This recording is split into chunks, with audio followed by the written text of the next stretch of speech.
All right, last story for the day. I figured I'd wrap this up with a BB, a little better Bachelor story. What makes men the happiest in life? Now, many of you might suppose, you know what? An Asian girl that looks like that, and I have my own little farm in nowhere, Thailand or the Philippines, and she's doing my laundry and watching the kids, my family of 3, and she's doing my laundry, and I'm allowed to just be a man and earn a paycheck, and she can't divorce me because it's against the law, and I can deny her from getting fat and being a feminist. That would make me happy. Well, actually, yes, you are correct. That would probably make you the happiest man in the world. However, that's not going to happen. That's not going to happen if we're being realistic. But what's the next thing you can have in your life that will make you happy? Well, believe it or not, it's community and friends. Before we finish the main story, let's hear from our sponsor, the Wellness Company. All right, gents, listen up. The world's getting more unpredictable by the day. Political insanity, rumors and actual threats of war, an unstable stock market, and now the looming threat of a new global health emergency. Did you know there's a bird flu summit coming in October? It's eerily reminiscent of Event 201 that foreshadowed the COVID pandemic. And get this, the first topic on the agenda is mass fatality management planning. But here's the good news. You don't have to be scared if you're prepared. The Wellness Company created a medical emergency kit, and every home in America should have at least one of these. They're packed with life-saving medications like ivermectin, amoxicillin, even Z-Paks. And it's all backed by experts like Dr. Peter McCullough and, of course, Dr. Drew Pinsky. Imagine this, no more frantic searches for a doctor, no more emergency waiting rooms, just a few clicks and this kit's delivered to your front door. And in case of emergency, like war, you're gonna need something like this. In times like these, having a medical emergency kit now is not just a luxury, it's a necessity. Protect your family by preparing now. Head over to twc.health/oddmanout and use code oddmanout to save $30. Don't wait until it's too late. Act now, take control, ensure you're protected against whatever comes next because you know they're going to be doing something in time for the elections.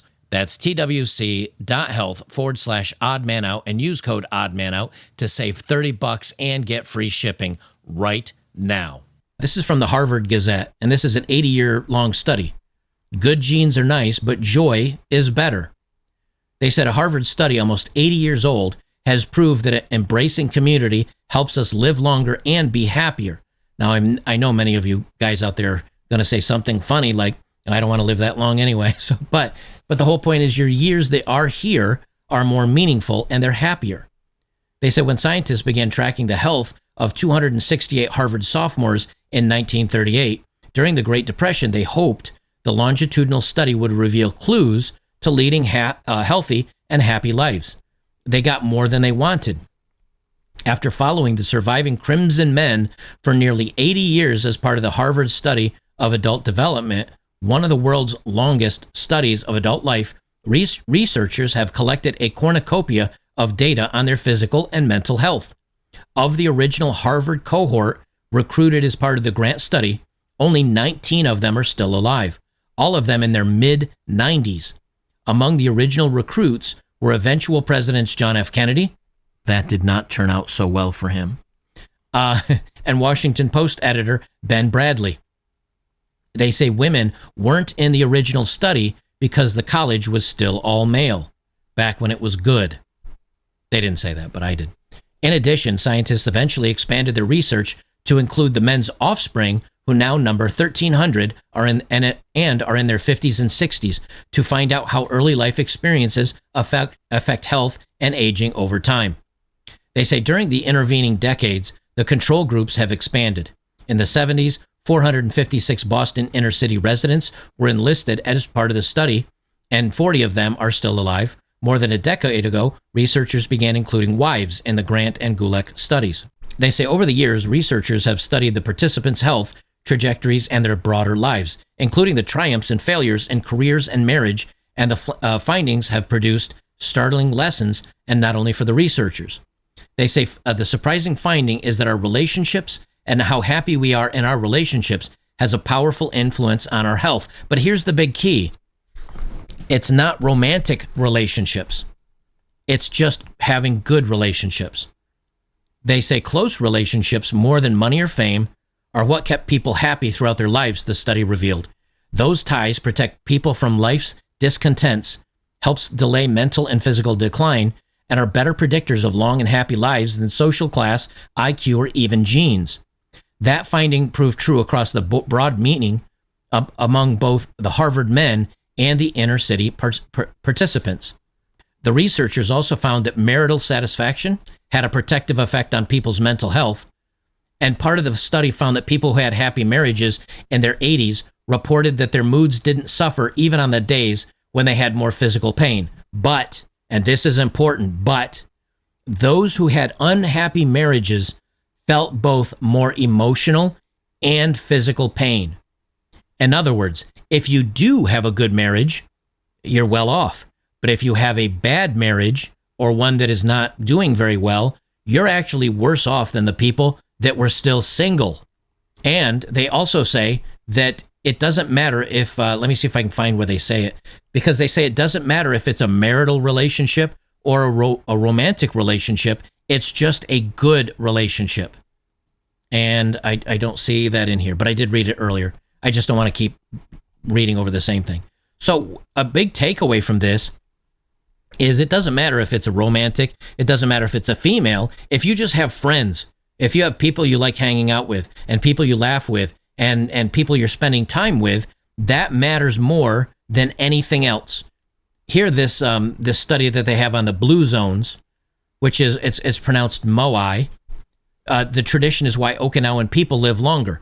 Well, here they're talking, as you see here in this photo, it's a group of men hanging out, and they're all laughing and having a good time. No women in the picture. If you notice down here on this picture, there are a bunch of women, and their spouses died early. But these women have been lifelong friends. No men in the picture.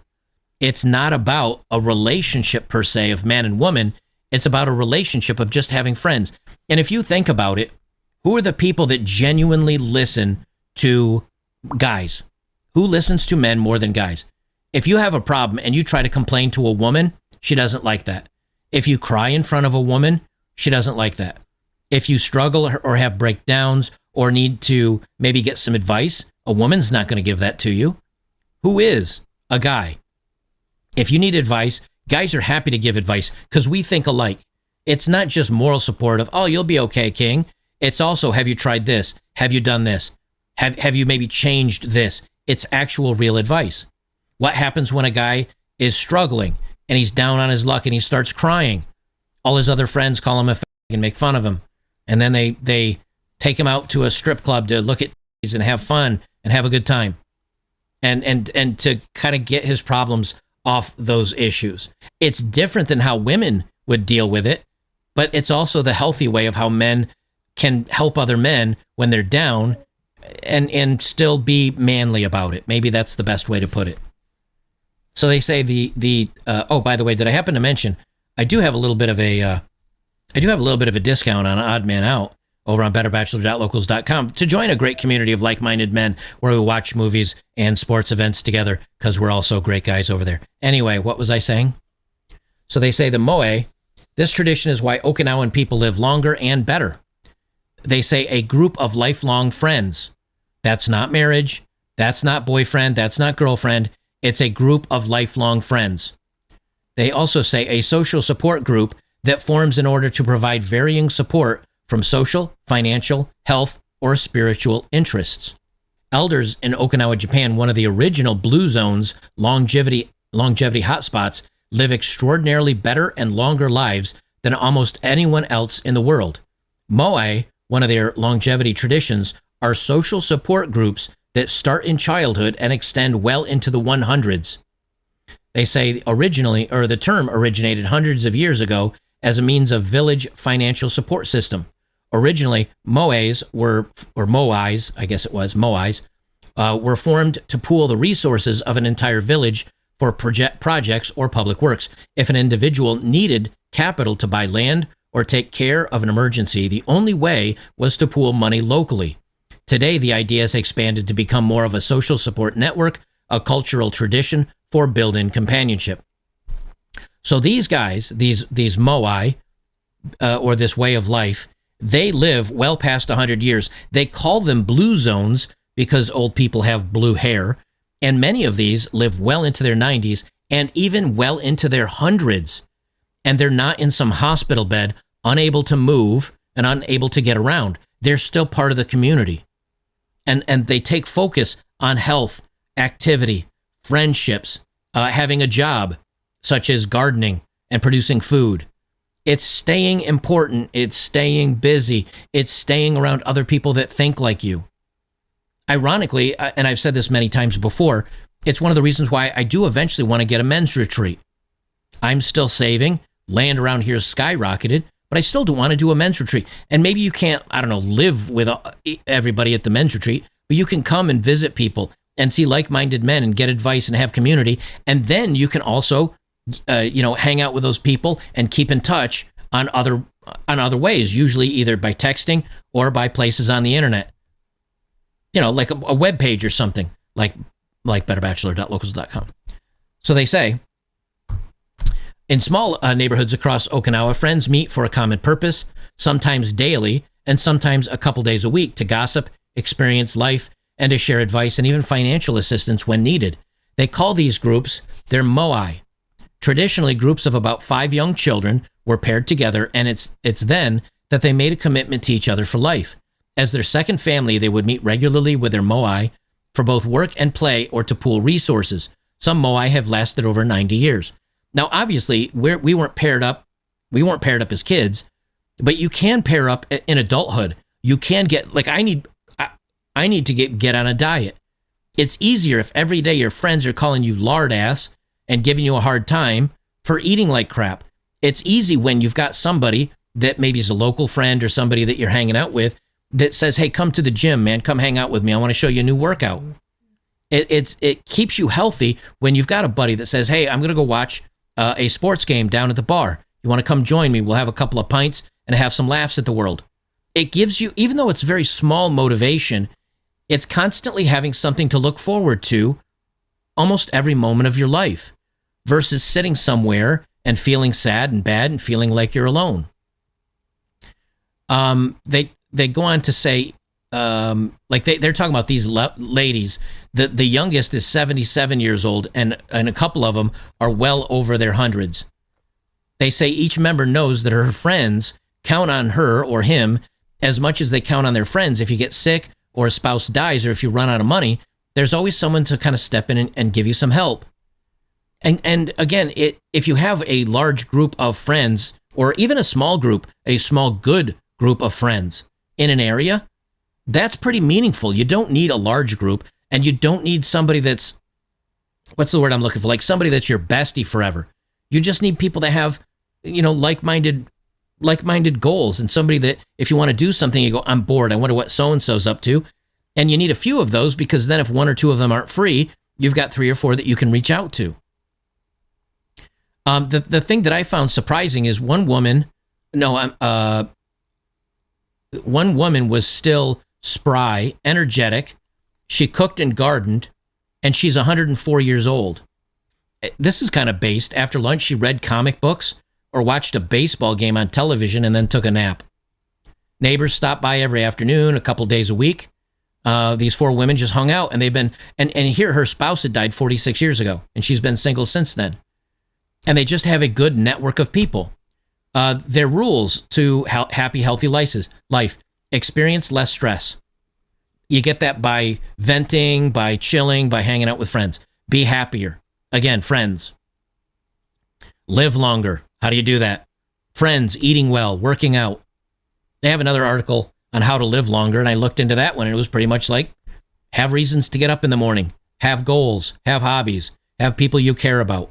But it doesn't have to be a spouse. That's the big thing. Because a lot of these people, their spouses died. Their spouses died, and they still had their friends. That's what mattered the most. I wanted to talk about this because a lot of you guys are like, man, why don't you give us men's advice? Well, here's some men's advice. Go make some friends. Make some friends locally. I've said this many times. Go to pubs. Go to hobbies that you like, whether it's photography or playing darts or joining a dart league or a bowling league or a pool league. Maybe train. Maybe if you go to a gym and and start training for an ultra marathon or a marathon, and you can maybe meet other runners. Join some forums, like a runner's forum, a photographer's forum, and it won't necessarily make you like really close friends, but you'll have other people you talk to. One of the reasons why I do fine out here in the woods by myself is because, number one, I'm streaming and I have conversations with you guys because I say it here and you guys reply in the chat. So that gives me a little social interaction, and not even kidding around. Seriously, this time is on locals. We have so much fun when we're doing these live streams. At least I have fun. I don't know if everybody else does. They keep showing up. We're having laughs. We're sharing memes. We're sharing mostly inappropriate photos, and some of us share photos I really wish they wouldn't. You know I'm talking to you. You know who I'm talking about. But the thing is, we're just having a good time. And we do that almost once or twice a week. And I find that I'm a lot happier now that we have this community. And I'm not saying you guys need to join that community, but I am saying you do not need to join a community. You do need friends, and not weirdos on the internet that are like dragging you into the deep corners.